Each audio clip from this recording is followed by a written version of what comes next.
कई बार हमारे जीवन में अचानक से कुछ घटनाक्रम घट जाती है। कुछ अच्छी होती है जिसे हम स्मरण कर पाते हैं और उस बात को स्मरण करके हम आनंदित होते हैं, और कुछ ऐसी घटनाक्रम है जो कि हमारे लिए बुरे याददाश्त की तरह हमारे सामने रहती है। जब कभी हम उसके अचानक होने वाली उस घटना के बारे में सोचते हैं तो रूह कांप जाता है। हम सोचने लगते हैं काश ये मेरे साथ ना हुआ होता तो मेरे दिमाग में ये बात ना आती, काश ये मेरे साथ नहीं हुआ होता तो शायद मैं इस बात को नहीं सोचता। लेकिन मेरे अजीजों, अचानक घटने वाली घटनाक्रम का कोई भी प्रयोजन या सुनिश्चित अवधि, समय या तिथि निर्धारित नहीं होता, घट जाती है बस वो हृदय के पटल में कभी आनंद को ले आती है, कभी दुख को ले आती है। और आज इसी हम शब्द के अचानक आइए हम गौर करेंगे, थोड़ी देर के लिए मनन करेंगे, प्रार्थना करेंगे। अनुग्रहकारी दयालु पिता परमेश्वर, हम जबकि आपके कलाम से हम कुछ सीखने जा रहे हैं एक बार फिर से प्रभु पिता, आज जो घटनाक्रम, जो बातें प्रभु आप हमें बताना चाहते हैं पिता, उसके लिए हमें हमारे मन के भाव को प्रभु, हमारे मन की शुद्धता को प्रभु, हमारे मन की तैयारी को प्रभु आवश्यक है। इसलिए प्रभु जी, आप बेहतर तरीके से हमें इस वचन को समझाइए ताकि प्रभु हम इन बातों को सही मायने में जो अचानक होने वाली घटना है उसको हम समझ सके। धन्यवाद मेरे राजा, प्रार्थना सुनने के लिए। हर एक हृदय से आज बातचीत करिए ताकि वो समय और असमय तैयार रहे। धन्यवाद के साथ विनती को प्रभु यीशु मसीह के नाम से मांगते हैं, दैसे सुने और ग्रहण करें, आमीन। मसीह में मेरे अति प्रिय भाई और बहनों, मैं इस समय जब आपके समक्ष प्रभु के वचन को बांटने के लिए तैयार हूं, मेरा मन आनंद से भरा है और मैं ये सोच पा रहा हूं कि किस प्रकार से परमेश्वर अपने लोगों को चेतावनियां देता है। बाइबल को उठा के जब मैं पढ़ रहा था, या आप भी पढ़ते हैं, तो बाइबल आपसे बातचीत करती है। हर इफ एंड बट्स, क्यों और कैसे का उत्तर हमें मिलता है। कई बार हम अपने जीवन के निर्वाह के बारे में हमें ज्ञान मिल जाता है इस जगह से। कई बार नैतिक जीवन का निर्वाह करने के लिए यहां से हमें ज्ञान मिल जाता है। कई बार पारिवारिक जीवन का निर्वाह करने के लिए यहां से ज्ञान मिल जाता है। कई बार संसार के अंदर हमारा व्यवहार कैसा होना चाहिए, इस बारे में यह जानकारी हमें मिल जाता है यहां से। यानी कि ये एक ऐसी पुस्तक है जो हमारे पूरे जीवन के लिए पर्याप्त है। और आज जब हम प्रभु के वचन से आपसे बातचीत कर रहे हैं तो मैं आपको ऐसा कहना चाहूंगा कि कोई भी घटनाक्रम जो अचानक घटती है, कई बार हमारे लिए अच्छी होती है। अगर हम बाइबल के अंदर देखें तो अचानक से परमेश्वर ने नूह को नहीं बुला लिया, लेकिन उसके लिए अचानक था। परमेश्वर की मर्जी थी, वो पृथ्वी को नाश करने चाह रहा था पाप के कारण, और पाप के लिए, पाप के उस दशा में जब पूरी संसार परमेश्वर के कोप में आने वाली थी, उससे पहले परमेश्वर ने अचानक से नूह को चुन लिया। प्रयोजन तो परमेश्वर का था, लेकिन हम यूं कह सकते हैं कि वो एक अचानक से ये घटनाक्रम को हम बाइबल के अंदर पाते हैं। फिर एक और घटनाक्रम को अचानक पाते हैं हम, अब्राहम का बुलाहट। अचानक से उस घटनाक्रम को हम बाइबल के अंदर पढ़ते हैं। इससे पहले कहीं भी इसका रिलेशन नहीं है, कहीं भी इसका रिलेटेड नहीं, कोई स्टोरी नहीं मिलता है, लेकिन हमें अचानक से बाइबल के अंदर अब्राहम के बुलाहट की बात को हमें दिखाई देती है, या हम उस घटनाक्रम को देख पाते हैं। जैसा कि अचानक से मूसा को परमेश्वर दर्शन देते हैं जड़ते हुए झाड़ी के रूप में। चुनाव को अचानक चुना जाना दाऊद को नहीं मालूम था, लेकिन अचानक चुन लिया गया। शाऊल को नहीं मालूम था, लेकिन अचानक से चुन लिया गया। मेरे अजीजों, बाइबल में कई ऐसी घटनाक्रम है जिसमें कि परमेश्वर अपनी योजनाओं को अचानक से प्रकट करता है। एक बड़ा अच्छा वाक्यांश मैं आपके साथ आज बाइबल के संदर्भ को मैं आपके साथ रखना चाहता हूं। जब मैं इसे पढ़ रहा था तो मुझे ये जहन में बात आई कि ये अचानक से होने वाली घटना एक दिन हमारे और आपके साथ भी घटित होगी। क्या हम प्रिपेयर हैं? क्या हम तैयार हैं? आजकल एक नई रीति रिवाज में देखता हूं, पहले मैं उसके बारे में बात करता हूं। और रीति रिवाज ऐसी है कि विवाह के पूर्व जब आमंत्रण पत्र बांटा जाता है, निमंत्रण पत्र जिसको बोलते हैं, इनविटेशन कार्ड जिसको बोलते हैं, जब वो बांटी जाती है तो वो दो तरह की होती है। पहला कार्ड आम होता है और दूसरा कार्ड खास होता है। अब आप कहिएगा आम और खास क्या है? आम जनरल है, जो कि आपको निमंत्रण दिया गया है कि आप आ सकते हैं।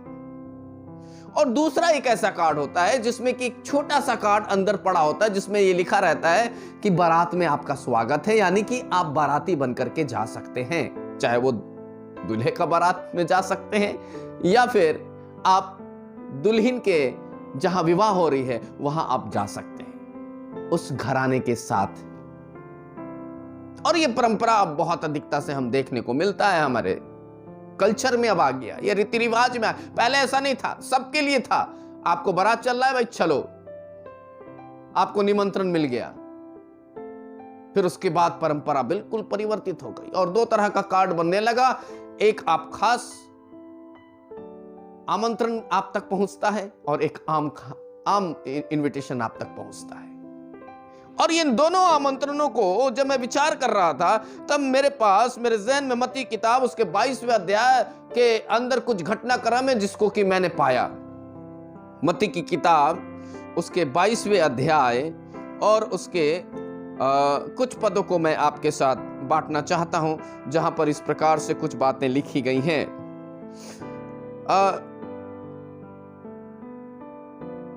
22 के 14 में लिखता है कि क्योंकि बुलाए हुए तो बहुत हैं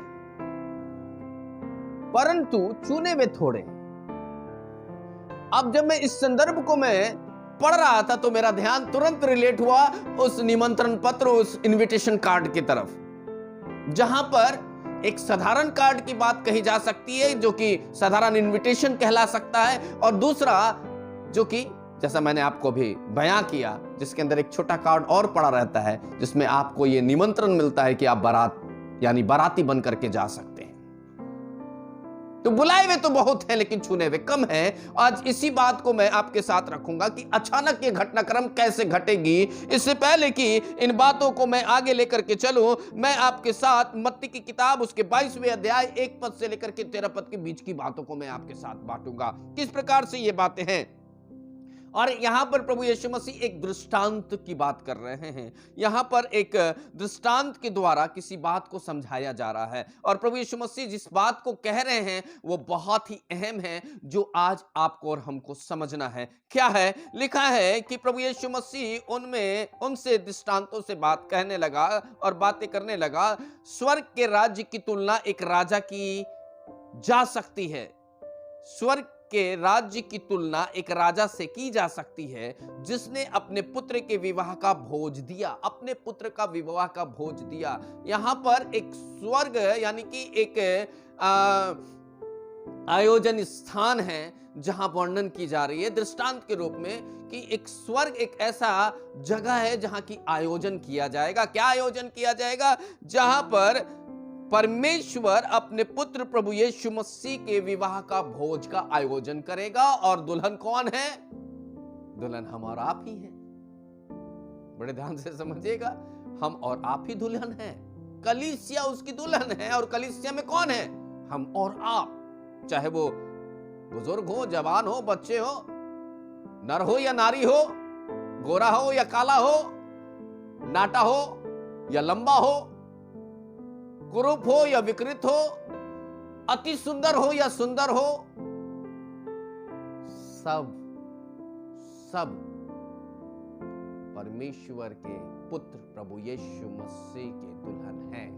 अब इस दुल्हन होने के नाते अब यहां पर एक बात को समझाया जा रहा है।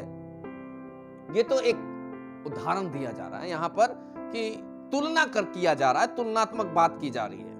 अब यहां तीसरे पद में कहता है उसने भोज में आमंत्रित लोगों को बुलाने के लिए अपने दास को भेजा। सुनो भाई, परमेश्वर का राज्य निकट है। सुनो भाई, परमेश्वर ने अपने पुत्र को इस पृथ्वी पर भेजा। सुनो भाई, जो विश्वास करेगा वो अनंत जीवन पाएगा। सुनो भाई, परमेश्वर ने जगत से ऐसा प्यार किया है कि उसने अपने इकलौते पुत्र को दे दिया है। जो कोई विश्वास करेगा वो नाश नहीं होगा परंतु अनंत जीवन पाएगा। इसलिए विश्वास करो और प्रभु यीशु मसीह को ग्रहण करो, जो कि उद्धार करता है, मोक्ष दाता है, जो पाप से छुड़ाता है, जो पाप की क्षमा देता है, जो हमारे लिए अपने प्राण का बलिदान दिया है। सुनो सुनो सुनो सुनो सुनो, ढिंढोरा पीटा जा रहा है, हम और आप उसके हिस्सा है। हमें परमेश्वर ने चुना है कि हम उसके राज्य के बारे में बात करें, उस दुल्हे के बारे में बात करें, उस दुल्हे के बारे में वर्णन करें, उस दुल्हे के बारे में बताएं, उसके दुल्हे के स्वभाव के बारे में बताएं, उस दुल्हे के वैभव के बारे में बताएं, उस दुल्हे के प्रेम के बारे में बताएं, उस दुल्हे के व्यक्तित्व के बारे में हम वर्णन करें। और तब क्या लिखा है? लिखा है कि आतिथियों से कहो, देखो मैं भोज तैयार कर चुका हूं, मेरे बैल और पले हुए पशु काटे जा चुके हैं। मेरे बैल और पले हुए पशु काटे जा चुके हैं और सब कुछ तैयार है। विवाह भोज में आओ। आ जाओ, निमंत्रण, खुला निमंत्रण है, आ जाओ। हम उसके देह और उसके लहू में शरीक होते हैं। खुला निमंत्रण है। हम उसके दुल्हन होने के नाते, जीवन में प्रायश्चित करने के नाते, नए जन्म को स्वीकार करने के नाते, पाप से दूर रहने के कारण हमें एक खुला निमंत्रण मिला है। आओ और आकर के उसके भोज में शामिल हो जाओ, जहां उसने अपने देह को बलिदान करके रोटी सरीखे हमें दिया है और उसने लहू बहा करके दाखरस सरीखे हमारे लिए पीने का ब्यारी कटोरा रखा है। खुला निमंत्रण। और ये सब बिल्कुल अचानक से नहीं हुई, ये प्री प्लान था, ये परमेश्वर की योजना थी मनुष्य के लिए। मनुष्य के लिए अचानक हो सकती है क्योंकि अचानक प्रभु यीशु मसीह का जन्म हुआ, लेकिन ये उनके लिए अचानक नहीं थी जो व्यवस्था को जानते थे, जो नबियों की किताबों को पढ़ते थे। उनको यह मालूम था कि प्रभु यीशु मसीह एक मसाया आने वाला है, एक उद्धारकर्ता आने वाला है। उनको यह मालूम था और सबको बुलाया गया, आओ आओ और आकर के उस भोज में शरीक हो जाओ। लेकिन हुआ क्या? लिखा है, परंतु उन्होंने कोई ध्यान नहीं दिया और अपने मार्ग में चल दिए। इतना बड़ा इनविटेशन मिल रहा है, आज हम और आप भी क्या कर रहे हैं? पादरी साहब आप बोलो, कोई फर्क नहीं पड़ता है। और बड़ी अच्छी कहावत भी है, भैंस के आगे बीन बजाओ, भैंस करे पगुराए। यम यम यम यम यम यम। क्यों? उनको कोई फर्क नहीं पड़ता, क्योंकि बीन के धुन को सांप के आगे बजाओगे तब समझ में आएगा कि सांप क्या कर रहा है, लेकिन भैंस के आगे बजाओगे तो भैंस पगुराएगा ही, उसको कोई फर्क नहीं पड़ता है। ठीक वैसे ही परमेश्वर के निमंत्रण को पहले उसने चुने हुए लोगों के बीच में, अर्थात बुलाए हुए लोगों के बीच में, जिनको कि परमेश्वर ने अपना माना था, जिसको परमेश्वर ने अपने निमंत्रण के लिए या परमेश्वर ने इस योग्य ठहराया था कि वो इस भोज के अंदर शरीक हो, उन्होंने नजरअंदाज कर दिया, उस भोज का तिरस्कार कर दिया, उस इनविटेशन को उसने ठुकरा दिया। और हुआ क्या? लिखा है, एक अपने खेत को तो दूसरा अपने व्यापार को, और शेष ने उसके दासों को पकड़ा और उनसे दुर्व्यवहार करके उन्हें मार डाला। मेरे अजीजों, ये वही बुलाए हुए लोग हैं जो परंपरा की बात करते हैं। ये वही बुलाए हुए लोग हैं जिनके जीवन में कोई काम परमेश्वर का नहीं हो रहा है, और ना हो रहा है और ना होने देते हैं। ये वही लोग हैं जो परमेश्वर की इच्छा को जानते हुए भी इच्छा की पूर्ति नहीं कर पा रहे। ये वही लोग हैं जो सोचते हैं हम आराधनालय जाते हैं, यही हमारे लिए काफी है। मेरे अजीजों, नहीं चलेगा इससे। आज मैं आपको ये कहते हुए बिल्कुल झिझकता नहीं हूं कि ऐसे लोग का कुछ नहीं होने वाला है जब तक कि सच्चा पश्चाताप मन के अंदर ना उठे। और ये कब होगा, ये परमेश्वर जाने, क्योंकि प्रभु के दासों का काम तो यही है कि वो परमेश्वर के राज्य के सुसमाचार को पहुंचाए, बांटे।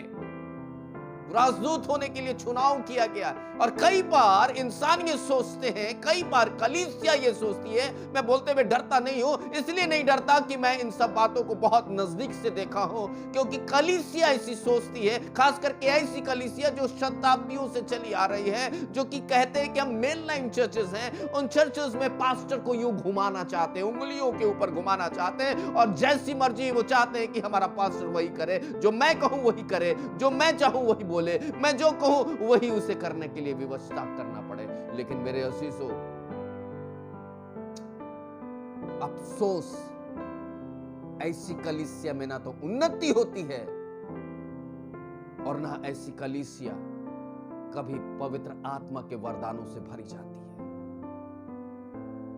ऐसे लोग प्रार्थना करने से भी कतराते हैं। ऐसे लोग परमेश्वर के भजन और स्तुति करने से भी कतराते हैं। और यही लोग सच्चे सेवकों को प्रताड़ित करते हैं। ऐसे ही लोग परमेश्वर के दासों के विरुद्ध खड़े होते हैं, क्योंकि उनको पहला मौका मिला था कि वो परमेश्वर के राज्य के अंदर उस भोज में शरीक हो। पहला मौका मिला था, उनको फर्स्ट प्रायोरिटी दी गई थी। लेकिन हुआ क्या? लिखा है कि दासों को पकड़ा, उनसे दुर्व्यवहार किया और कईयों को तो मार डाला।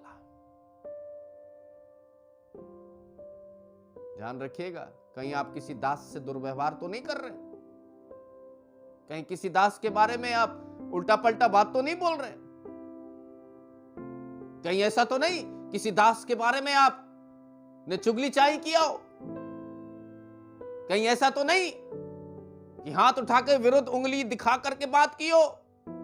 ध्यान रखिएगा, परमेश्वर इसका पलटा लेगा, क्योंकि यहां स्पष्ट लिखा है कि जिनको पहली प्राथमिकता दी गई थी उन लोगों ने दासों को पकड़ा और उनसे दुर्व्यवहार किया और उन्हें कईयों को मार डाला। अब क्या लिखा 7 में, तब राजा ने क्रोधित होकर उसकी सेना भेजी। अब परमेश्वर ने अपनी सेना भेजी है अपने दासों के द्वारा प्रताड़ित किए जाने के कारण। और प्रभु यीशु मसीह, यहां तक कि प्रभु यीशु मसीह को भी लोगों ने नहीं छोड़ा, उसको भी मार डाला। चिल्ला चिल्ला कर क्रूस पे चढ़ाओ, क्रूस पे चढ़ाओ, क्रूस पे चढ़ाओ। अरे भाई, क्या बिगाड़ा था परमेश्वर के पुत्र प्रभु यीशु मसीह ने? खाना खिलाया था इसलिए, अंधों को आंखें दी थी इसलिए क्रूस पे चढ़ाओ, कोड़े खाए इसलिए कि वो ने लंगड़े और झोले के मारों को चंगा किया, बीमारों को चंगा किया, मरे हुए को जिलाया, इसलिए यह दंड दे रहे हो? भलाई का दंड, कोड़े की मार, कांटों का ताज, गालों पर थप्पड़ और नंगापन, और हथेलियों में कांटियों का ठोकना और पैरों पर कांटियों का ठोकना, और मरने के बाद भी पांजर में भाले का मारना। यही परमेश्वर का द्वारा किया गया प्रेम का पलटा दिया लोगों ने, अपने लोगों ने, बुलाए हुए लोगों ने। और आज भी यही चली आ रही है, सुधरने का नाम कहीं नहीं है। आज भी यही हो रहा है, लोगों की आंखें नहीं खुल रही है। परमेश्वर ऐसे लोगों के विरुद्ध क्रोधित होगा और अपनी सेना को भेजेगा। अंत के समय में समझ लीजिए, प्रकाशित वाक्य के अंदर स्पष्ट लिखा है, वो मोहरें खोली जाएंगी, स्वर्गदूत को छोड़ा जाएगा, निकाला जाएगा, आदेश दिया जाएगा, जाओ ये करो, जाओ ये करो, जाओ ये करो। और तब क्या होगा? और अब तो अब भयानक स्थिति आने वाली है। ये 2022 शुरू हो गई है, अब तो और भयानक स्थिति आएगी।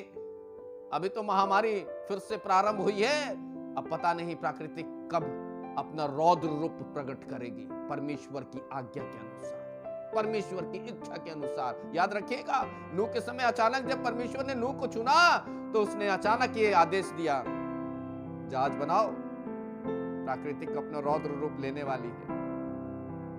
आज क्या होगा? आज कौन सा हम काम करेंगे? आज कौन सा हम सुरक्षा का कवच बनाएंगे?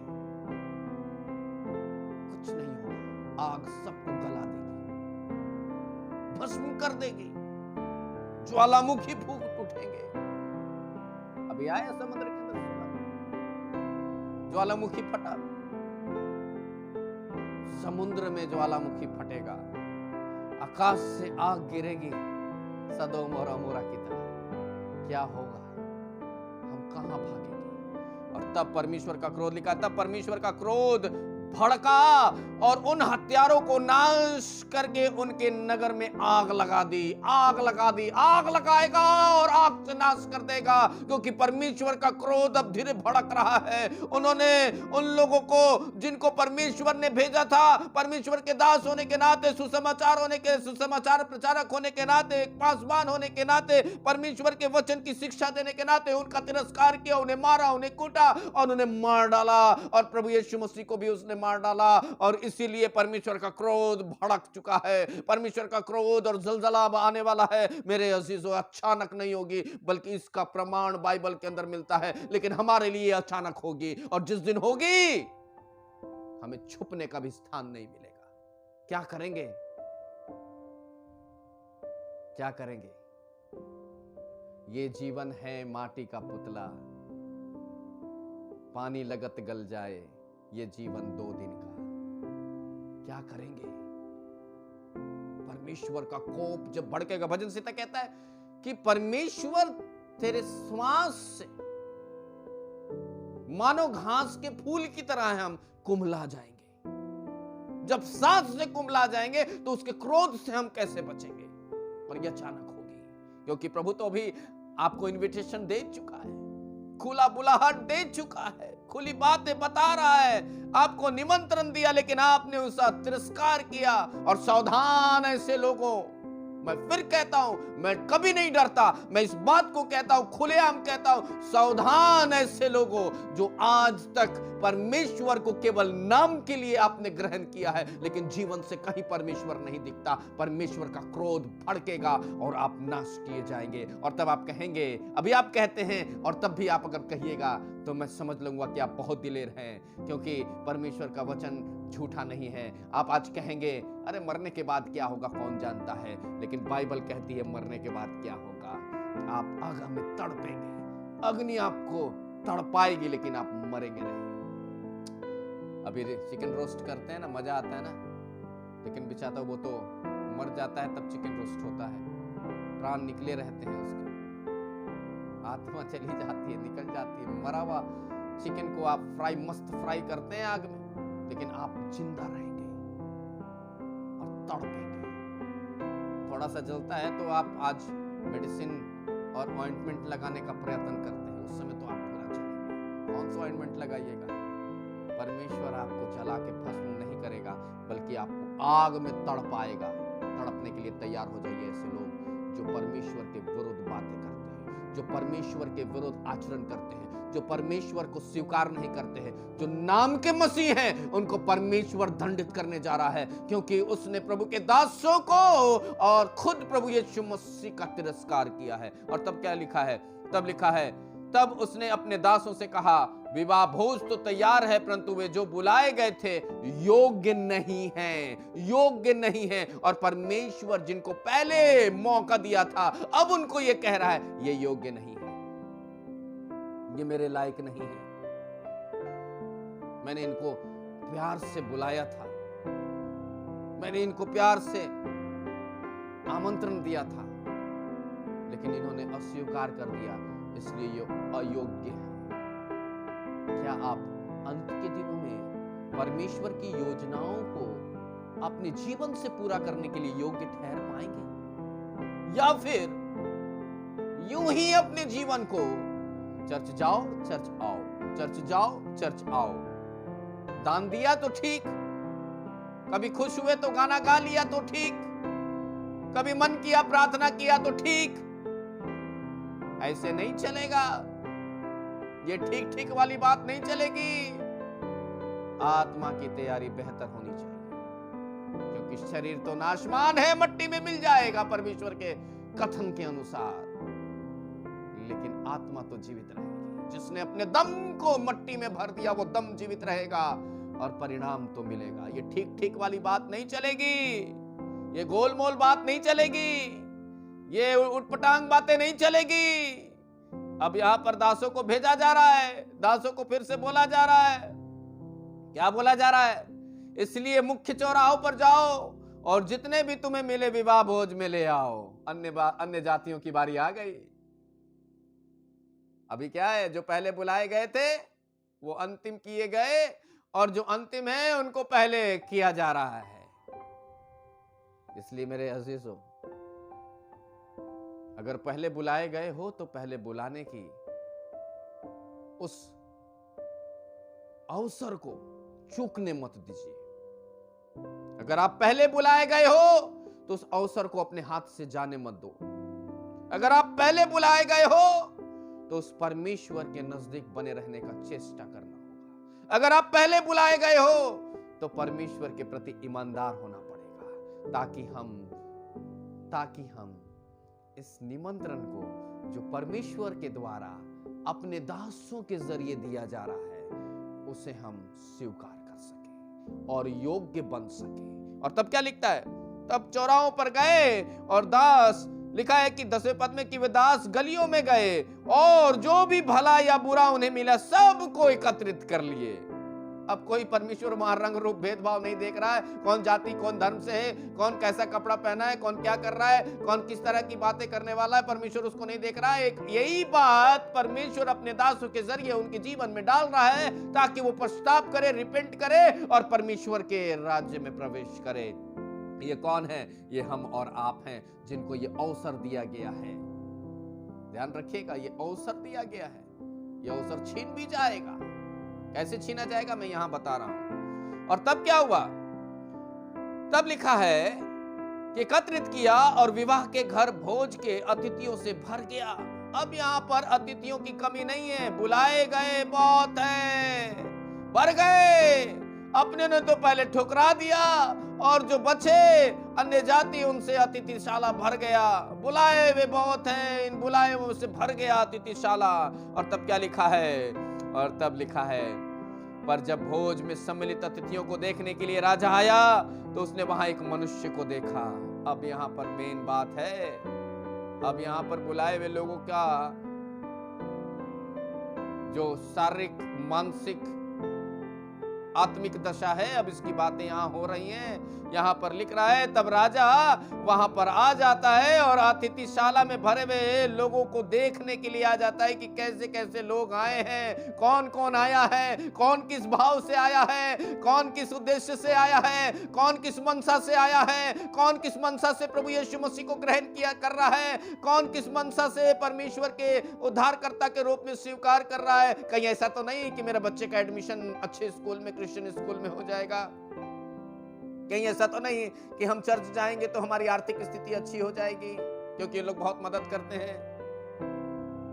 कहीं हम इस उद्देश्य से मसीहों के साथ तो नहीं घुल मिल गए हैं कि उनके बीच में जाएंगे तो हमें कुछ सपोर्ट मिल जाएगा। कहीं ऐसा तो नहीं हमारा उद्देश्य कि हम इनके बीच में घुल मिल जाएंगे तो हमें कुछ और फायदा हो जाएगा, फायदा ही फायदा हो जाएगा। मेरे अजीजों, यहाँ क्या लिखता है? तब लिखा है 12वें पद में, 11वें पद में, राजा आया तो उसने वहां एक मनुष्य को देखा जो विवाह का वस्त्र पहने हुए नहीं था। बुलाए हुए बहुत हैं, आ गए सब, बेड़िया धसा, चलो चलो चलो चलो चलो चलो चलो चलो चलो। लेकिन अगर आपने तैयारी से विवाह के घर में और उस आमंत्रण के अंदर जाने के लिए अपने आप को तैयार नहीं किया है, अगर आपके वस्त्र अशुद्ध है और आपकी धार्मिकता मैले चिथड़ों की तरह है और आपने अलौकिक वस्त्र को अब तक धारण नहीं किया है, तो यहां पर हश्र बहुत बुरा हो रहा है। क्या लिखा है 12वां पद में, और उसने उससे कहा, मित्र, प्यार से बोलता है परमेश्वर, बोलता है मित्र, तू यहां विवाह का वस्त्र पहने बिना कैसे आ गया? बिना तैयारी के कैसे आ गया?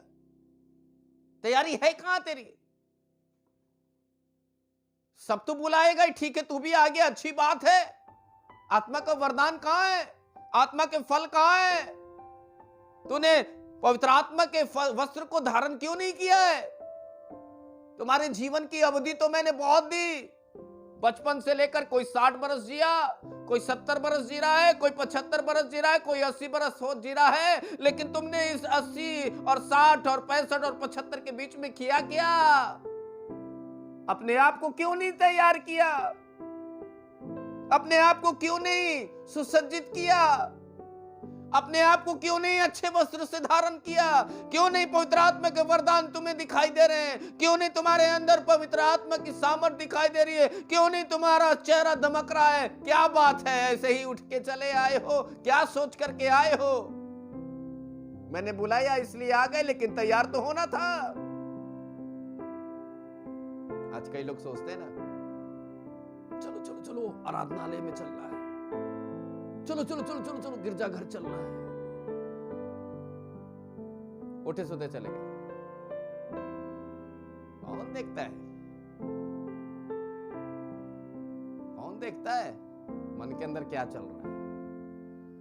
एक है जो हमारे मन के विचारों को पढ़ने वाला परमेश्वर है। एक है। मेरे अजीजों, यहां हश्र बड़ी बुरी होती है, बहुत खराब हो रहा है। क्या लिख रहा है? तब 13 पद में कहता है, तब राजा ने अपने नौकरों से कहा, इसके हाथ पैर बांधकर उसे बाहर अंधकार में डाल दो। पकड़ो इसको। इसने अब तक अपने जीवन में कोई सुधार नहीं की। अब तक इसने अपने जीवन के अंदर परमेश्वर के प्रति कोई उदारता नहीं दिखाई। इसने अब तक केवल परमेश्वर के नाम को केवल ठप्पा लगा लिया और अपने आप को क्रिश्चियन बताया, लेकिन आत्मिक दशा में कुछ नहीं हुआ। अचानक ये घटनाक्रम घटेगी, अचानक परमेश्वर का न्याय आ जाएगा, अचानक दंड की आज्ञा निकलेगी, अचानक आपके हाथ पैर को बांध दिया जाएगा और अचानक आग में डाल दिया जाएगा। लिखा है यहां पर, पढ़ लीजिए, लिखा है, हाथ पैर को बांधकर उसे बाहर अंधकार में डाल दो, वहां रोना और दांत का पीसना होगा। वहां रोना और दांत का पीसना होगा। दंड मिल रहा है अब यहां पर, क्योंकि परमेश्वर का तिरस्कार जिसने किया उसको दंड तो मिलना ही मिलना है। और इसीलिए यह दृष्टांत बहुत ही अहम रखता है, क्योंकि ये अचानक होने वाली घटना जिसका वर्णन परमेश्वर के कलाम में लिख दिया गया है, जो अचानक आएगा, जो अचानक होने वाला है। क्योंकि परमेश्वर का वचन कहता है कि परमेश्वर का पुत्र प्रभु यीशु मसीह कब आएगा कोई नहीं जानता, लेकिन अचानक आएगा। और जब अचानक आएगा तो उसके हाथ में राजदंड होगा, उसके हाथ में इंसाफ का तराजू होगा, उसके हाथ में न्याय का, उस सिंहासन पर बैठ करके न्याय करने का अधिकार होगा। अचानक आ जाएगा।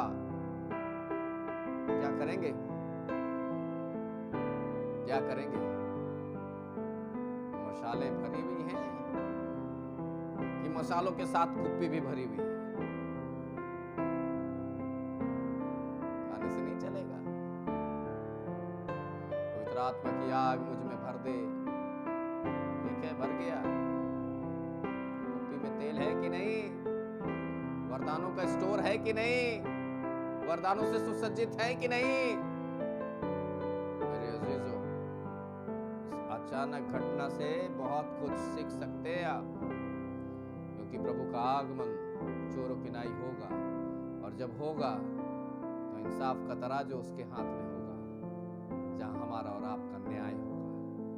तब हम इसी प्रकार से दंडित किए जाएंगे। हमें ऐसी जगह फेंक दिया जाएगा जहां अंधकार है, दांतों का पीसना है और रोना है। इसलिए 14 पद बड़े ध्यान से समझिएगा। इसलिए क्योंकि बुलाए हुए तो बहुत हैं, परंतु चुने हुए थोड़े हैं। आप बुलाए हुए हैं कि चुने हुए हैं, अब यह निर्णय आपको करना है। अगर आप बुलाए हुए हैं तो अभी भी सुधरने का मौका है कि आप चुने में शरीक हो जाए। बकरी मत बनिए, भेड़ बनिए, क्योंकि परमेश्वर का कलाम कहता है कि वो भेड़ों को बकरियों से अलग कर देगा, वो भूसियों को अन्न से अलग कर देगा। अन्न के दाने से। कहीं ऐसा ना हो कि आपकी भूसी में गिनती हो, कहीं ऐसा ना हो कि आप बकरियों में गिनती हो। इसलिए वक्त रहते ही इस निमंत्रण का पूरा पूरा पूरा पूरा हकदार बन जाइए, तैयार होइए, क्योंकि अचानक जब दुल्हा आ जाएगा बड़ी मुश्किल हो जाएगी, बहुत मुश्किल होगा। अचानक आएगा हमारा परमेश्वर का पुत्र प्रभु यीशु मसीह, और सब कुछ उसके हाथ में होगा। एक अंतिम पद देखते हैं, रोमियो की किताब उसका 8वां अध्याय, रोमियो की किताब उसका 8वां अध्याय और उसका 28, 29, 30। रोमियो 8, 28, 29, 30 इस प्रकार से लिखा है। रोमियो किताब उसका 8वां अध्याय और उसका 28, 29, 30। और हम जानते हैं कि जो लोग परमेश्वर से प्रेम रखते हैं उनके लिए सब बातों के द्वारा भलाई को उत्पन्न करता है, अर्थात उन्हीं के लिए जो उसके अभिप्राय के अनुसार बुलाए गए हैं। क्योंकि जिसके विषय में उसे पूर्व ज्ञान था उसने उन्हें पहले से ठहराया था, पहले से ठहराया भी कि वे उसके पुत्र के स्वरूप में हो जाएं, जिससे कि वह बहुत से भाइयों में पहलौठा ठहरे। फिर जिन्हें उसने पहले से ठहराया उन्हें बुलाया भी, और जिन्हें बुलाया उन्हें धर्मी भी ठहराया, और जिन धर्मी ठहराया उन्हें महिमा भी दी है। चुनाव आपका है, निमंत्रण सामने है। कहीं ऐसा ना हो हम केवल गाते रह जाए, सियोन देश हमारा है देश, रहते हैं परदेश। कहीं ऐसा ना हो कि हम गाते रह जाए, नीले आसमां के पार हम जाएंगे। कहीं ऐसा ना हो कि हम लोग गाते रह जाए, लिपटा रहूंगा अपने प्रभु से, और कहीं से भी कुछ ना हो, और केवल हो तो दांतों का पीसना और रोना हो। संभलने का मौका है। अचानक प्रभु का दंड आ जाएगा, सब कुछ खत्म हो जाएगा। प्रभु आपको इस वचन के द्वारा आशीष दे, अनुग्रहित करे। आत्मा से तैयारी का एक और अवसर मिला है, उस अवसर को खोने मत दीजिए। बुलाए में शरीक मत होइए, छूनो में शरीक हो जाइए, क्योंकि परमेश्वर ऐसा ही चाहता है कि आप और हम अनंत राज्य के वारिस बन सके। प्रभु आपको आशीष दे। इस वचन के द्वारा प्रभु आपके जीवन में बहुत सारे कामों को करे और अचानक होने वाली घटना से सचेत करे। Praise the Lord.